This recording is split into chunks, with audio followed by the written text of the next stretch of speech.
Bom dia, a graça e a paz do Senhor Jesus seja sobre a sua vida. Estaremos hoje vendo o capítulo de número 3, do livro de Esdras. Ele tem apenas 13 versículos, é bem fácil, você apanha sua Bíblia para fazer uma leitura prévia, ou se preferir, entre no nosso blog site e acesse a parte onde está escrita essa narrativa. Lá você vai encontrar também o trecho bíblico segmentado. Também você pode manter a sua Bíblia aberta aí para ir nos acompanhando e ver o que nós estamos falando. Nós estamos na primeira parte, o regresso dos exilados e a reconstrução do templo. Essa primeira parte vai até o capítulo 6 do livro de Esdras. Depois nós veremos a segunda parte, encerramos assim o Esdras e entramos em Neemias. Como já dissemos e estaremos repetindo até o final dessa primeira parte, os primeiros exilados que regressaram deram início à restauração depois do exílio. Esse grupo foi liberto da Babilônia e abençoado por Deus. Zorobabel conduziu o povo às bênçãos de Deus ao reconstruir o templo, apesar de grande oposição. Essa parte foi dividida também em duas: o regresso dos exilados, que terminou no capítulo 2, já vimos, ocupou o capítulo 1 também, a reconstrução do templo, que vamos nós começarmos agora. Eu sou o pastor Daniel Deusdete da Semeadores. Todos os dias estamos aqui produzindo um vídeo da Palavra de Deus, todos os capítulos da Bíblia. Nós vamos ver agora a reconstrução do templo. Serão os remanescentes do povo do pós-exílio que terão a oportunidade de trabalho da reconstrução do templo.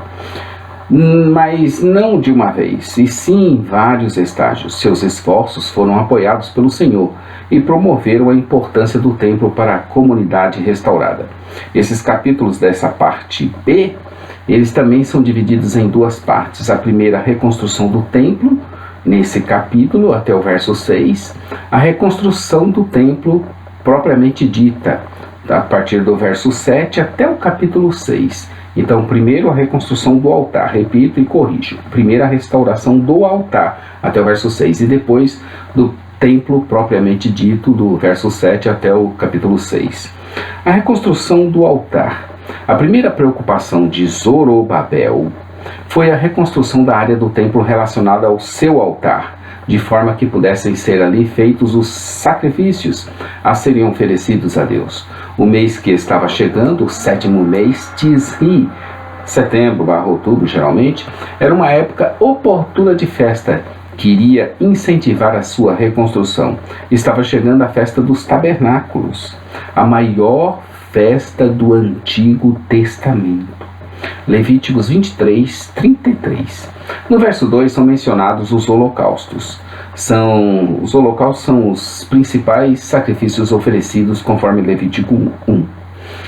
Então no verso 2 são mencionados os holocaustos que deveriam ser oferecidos ao Senhor conforme está escrito na lei de Moisés. Obviamente também outros sacrifícios ali eram oferecidos. Verso 5. Para se viver na presença de Deus, temos de lidar com a questão do pecado. Não tem como você viver com Deus e viver com o pecado junto. Você tem que lidar com ele. E ele nos remete aos sacrifícios. Dessa forma.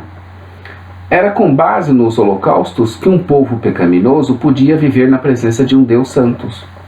Êxodo 29, 42. O sacrifício de Cristo é o sacrifício supremo que conduz os pecadores perdoados à presença de Deus. Hebreus 10, 19 a 20. De uma forma total. Em decorrência do exílio, o povo de Deus não havia guardado a aliança e também não tinha vivido de acordo com a lei.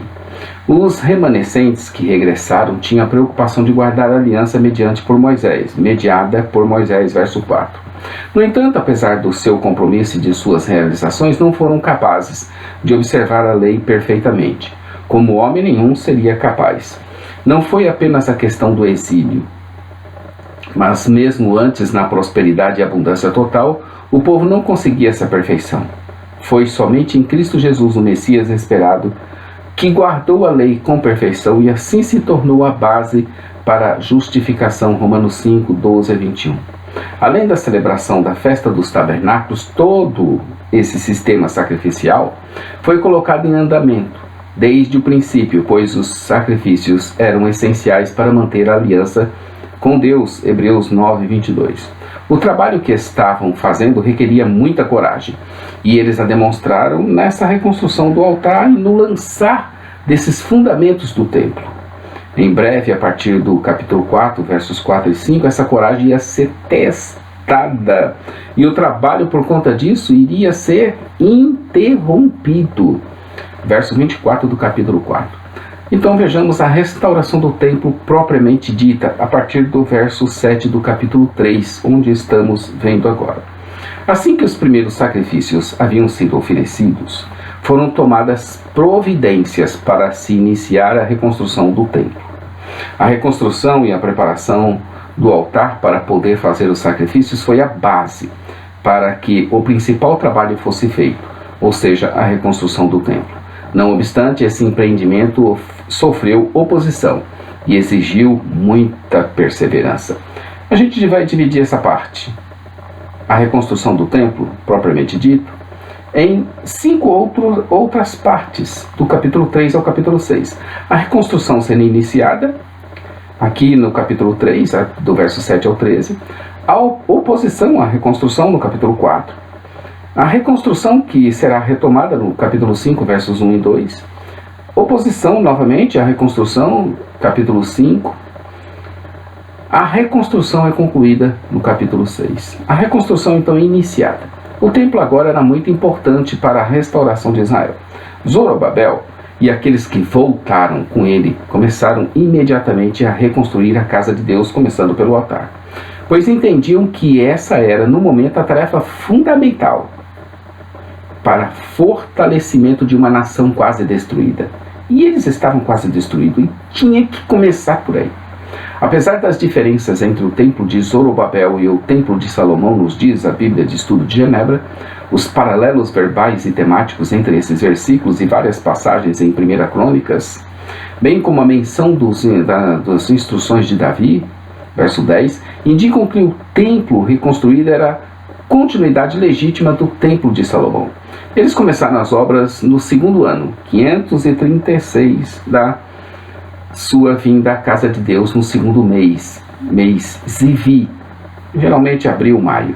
Curiosamente, no mesmo mês em que Salomão começou a construir o templo. 2 Crônicas 3:2. Se não bastasse isso, também uma linhagem semelhante foi usada com referência ao templo de Salomão. Uma linhagem semelhante. Poderia ser até um detalhe de só menos importância, mas em se falando de Deus, da aliança que tinha preservado a essência de tudo que representava a nação de Israel, esse fato contribuía psicologicamente na mentalidade do povo, para que assim se empenhasse na obra com todas as suas forças. Vemos nos versos 10 e 11 que no momento a preocupação central da passagem não era a sua estrutura física, mas sim a reação do povo. Um tema importante em Esdras e Neemias. O povo, animado e fortalecido em sua fé, seria capaz de realizar grandes obras e estariam dispostos ao trabalho. Já os idosos, que conseguiram voltar do exílio, tinham visto a primeira casa. E quando os alicerces começaram a ser lançados, choraram em alta voz. E também em alta voz havia os gritos que eram de alegria. Os sons se misturavam, de uma certa forma que não se podia discernir uma voz das outras. Moisés havia prometido que o povo que regressasse seria mais abençoado que as gerações anteriores. Deuteronômio 35.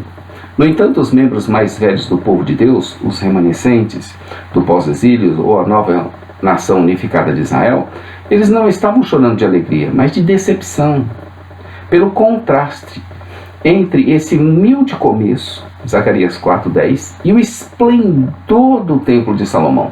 Posteriormente, uma decepção semelhante teria de ser repreendida, Ageu 2, de 1 a 5. Mas por ora, a alegria do Senhor era a força de muitos. Enquanto uns choravam de tristeza em alta voz, por compararem as glórias devidas entre o primeiro e o segundo templo, ainda na fase do lançamento dos fundamentos do novo templo, outros jubilavam, cantavam, gritavam de alegria e na alegria do Senhor encontravam forças para dar continuidade à reconstrução do templo. Na aparência física e estrutural, poderia ser até de menor valor, se você olhar e comparar fisicamente. Mas quanto ao significado, e quem em breve nele entraria e leria os rolos da lei, em especial o rolo de Isaías, seria o Messias esperado, que faria com que a glória da segunda casa, por enquanto menor, fosse maior que a da primeira. Isaías 61:1 diz assim: o Espírito do Senhor Deus está sobre mim, porque o Senhor me ungiu para pregar as boas novas aos quebrantados, enviou-me a curar os quebrantados de coração, a proclamar libertação aos cativos e a pôr em liberdade os algemados. Lucas 4:17, 18 e 19. E foi-lhe dado o livro do profeta Isaías, e quando abriu o livro, achou o lugar em que estava escrito: o Espírito do Senhor é sobre mim, pois que me ungiu para evangelizar os pobres, enviou-me a curar os quebrantados de coração, a pregar a liberdade aos cativos e restauração da vista aos cegos, a pôr em liberdade os oprimidos, a anunciar o ano aceitável do Senhor. E o verso 20: e cerrando o livro e tornando-o a dar ao ministro, assentou-se, e os olhos de todos na sinagoga estavam fitos nele. Espetacular, não é? Então a glória da segunda casa não foi maior em esplendor pela construção física, mas por estar nela aquele que é o tabernáculo, o próprio tabernáculo, o próprio templo do Senhor, aquele que é o Messias esperado. Muito interessante. Amanhã estaremos aqui com o capítulo 4. Veremos Zorobabel enfrentando a oposição, e a restauração do templo foi interrompida por quanto tempo?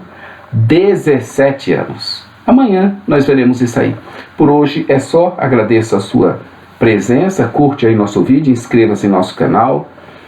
Acesse nossa loja virtual osemeadores.com.br. Todos os dias estamos aqui pela graça de Deus.